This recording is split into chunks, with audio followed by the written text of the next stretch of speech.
el tercer punto, ustedes dirán para este momento, no, pero es que, ¿cómo es posible que los nativos, que si tú dices que los nativos, si somos nativos puros, cómo es que perdimos nuestras lenguas, nuestras creencias, nuestras costumbres?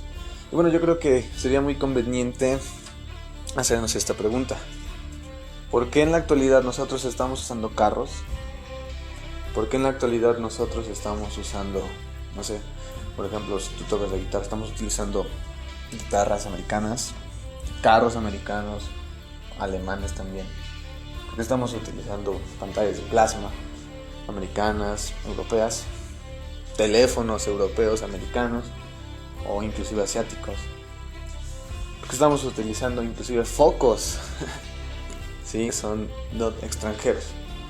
¿Por qué empezamos a utilizar palabras en inglés como hashtag, tagueo, youtuber, influencer? ¿Por qué nos empezamos a hablar? ¿Por qué empezamos a adoptar tecnologías y costumbres que no son nuestras? Porque también hasta eso, costumbres, ¿sí? Las feminazis no eran españolas, eran estadounidenses. Los memes no eran latinos, eran estadounidenses. ¿Por qué? Sí, bueno, evidentemente es porque hay un cierto tipo de superioridad en todas estas tecnologías y un cierto tipo de agrado en estos usos y costumbres, inclusive en creencias de los extranjeros.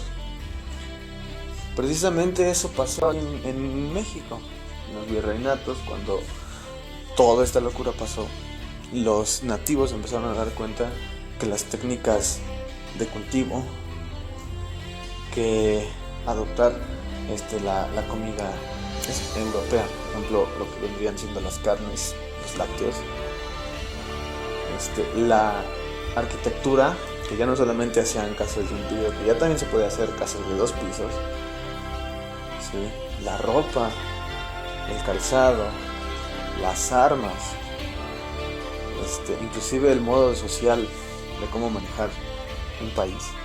Se dieron cuenta que era mucho más avanzado, era mucho más organizado y era mucho más práctico que su misma cultura. Por eso es que terminaron adoptando la cultura.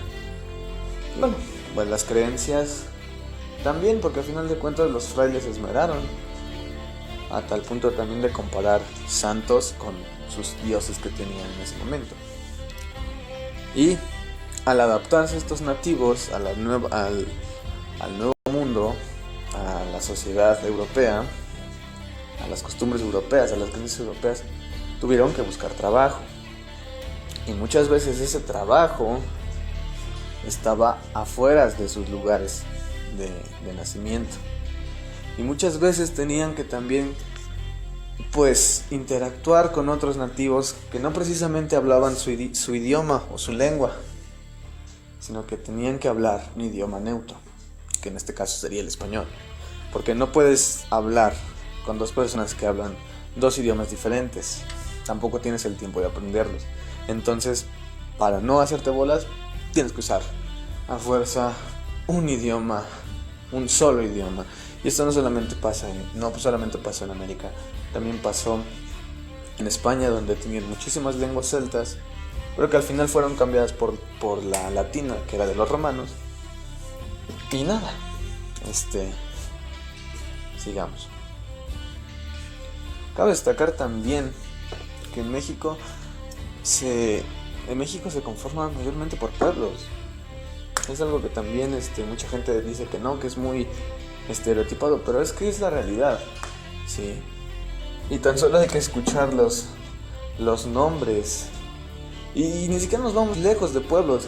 En la misma ciudad hay colonias que se llaman Xanenetla, que se llama Xonaca, que se llama San Pedro Zacachimalpa, que se llama San Pedro Chautempan, Tonalá, Tonalcintla. Todos esos nombres son indígenas. Entonces, y todos los habitantes mayormente tienen los rasgos que les digo de los indígenas. Incluso hace unos 50 años, más o menos, 60, 70 años, pues la vida por lo menos en donde yo vivo, que es Puebla, no era muy diferente a la de un indígena actual.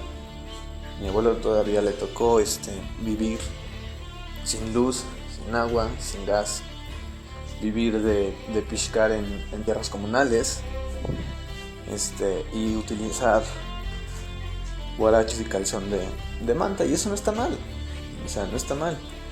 Incluso en la misma ciudad de Puebla, la misma ciudad estaba dividida, que vendría siendo Analco, toda esa colonia de gente indígena que pertenecía a la ciudad, y Puebla Zaragoza, que vendría siendo pues la ciudad del criollismo por excelencia, ¿sí? Y bueno, ya después se empezó a diluir, empezaron a entrar colonos en Analco, colonos mestizos con facciones caucásicas, y empezaron los colores.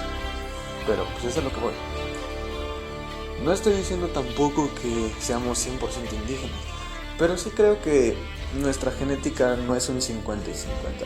Más bien yo creo que es un 80-20, 70-20, 70-30, perdón, 90-10 dependiendo la zona y el lugar en donde vives. Por eso es que esos son mis 3 puntos. Creo que ya lo voy a cortar porque si no se va a volver muy, muy largo este video. Pero bueno, cuéntenme ustedes. ¿Creen que estoy en lo correcto? ¿Creen que estoy mal? Díganme. Y bueno, sin nada más que decir, si les gustó el video, dejarme un like, suscribirse y comentar. No es cierto. No es cierto.